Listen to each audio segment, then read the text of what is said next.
Omwaka gwa 2024 gamu ku mawulire agasinga ogwetika ge mawulire ag'okuyimbulukuka kwa kasasiro ekiteezi era ng'ono yaleka abantu abasoma 30 bakkiridde ezira kumwa. Oluvannyuma lwa kasasiro ono okuyiika, gavumenti yavaayo n'enteekateeka ey'okusengula abantu abaali bawangaalira ekiteezi okubatwala mu kifo ekirala olwo nno kino ekyeddize esobole okukirongoosa. Wabula kyannaku nti n'okutuusa olunaku olwaleero abantu abayiikirwa kasasiro ku mayumba gaabwe bakyabundabunda tebalina we basaluba era nga kino olwaleero kibawalirizza okulumba ekitongole ky'ekitebe kya KCCA okulaba lwaki tebayambibwa.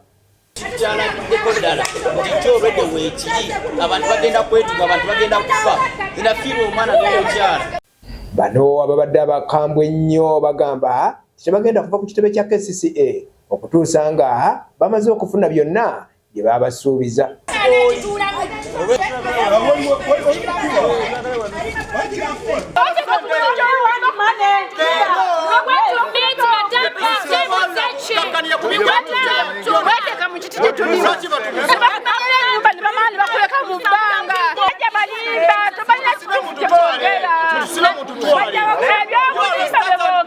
Mu bimu ku byalina okuweebwa abantu bano kwaliko ensimbi enkalu mpozi okubawa ettaka oba okubazimbira amayumba we bagenda okusengukira.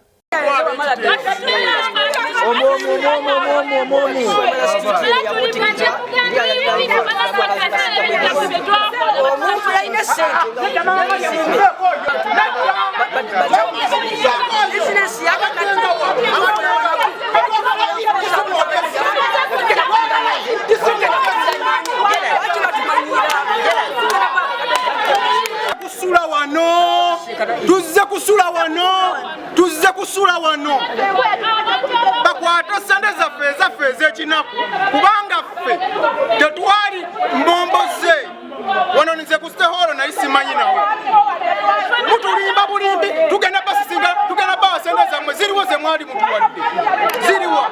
Bano era bambalidde nankulu w'ekitongole kya KCCA aliko kati nga bagamba nti okuva lwe yajja mu ofiisi talina kyabayambye kale nga y'ensonga lwaki basitukiddemu okulaba kikyaliko. Bannange ndi wano mu kizibu, gavumenti tuyambe otuwe ssente zaffe, gwe gavumenti KCCA mutuwe ssente zaffe, bwana mwamenya amayumba gaffe. Nze bwamenya amayumba gange agabapangisa abaana bange tebasoma, nina abaana basinyako 2, nze ngenda bakuba ku KCCA waneeno. Bannange ffe abaana ffe tebagenda kuba abakozi b'abaana bammwe, mutusasula abaana ffe basome, ffe twete tujja waneeno nga temunamenya bintu byaffe. Nze ono nali simanyi webbanga lyonna, naye nyawubala okuba nga abaana bange bulembera nga batudde awaka n'entulika nenkaaba nendabanga n'omusente talina mugaso mwanga kumenya amaka gaffe. Ajja ayogere ku nsonga z'ekiteezi, tukooyo olunaku olwaleero tetugenda kuvaawo. Twetaaga appointment ate kati ffe abantu ab'ekiteezi abaakosebwa ebisasiro. Babadde bakyekalakaasa ku kitebe kya KCCA, omwogezi w'ekitongole kya KCCA n'avaayo okubaanukula kyokka bano katono bamulye bunyama nga tebaagala abeeko kyayogera nga bagamba tebakoowa ebigambo.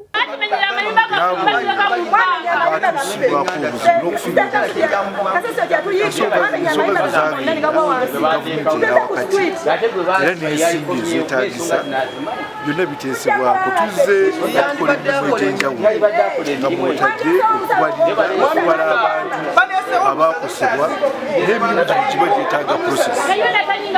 Kiba kibi nnyo of course tulina bannaffe abakunga nabagamba muno katikati naye okujja wano ku kitebe ng'ate emirimu gigenda mu maaso kyo kiba kya bwenkanya. Kyokka Daniel Niwabine omwogezi wa KCCA bano abategeezezza ng'enteekateeka ez'okubayirira zikyagenda mu maaso tebeerabiddwa.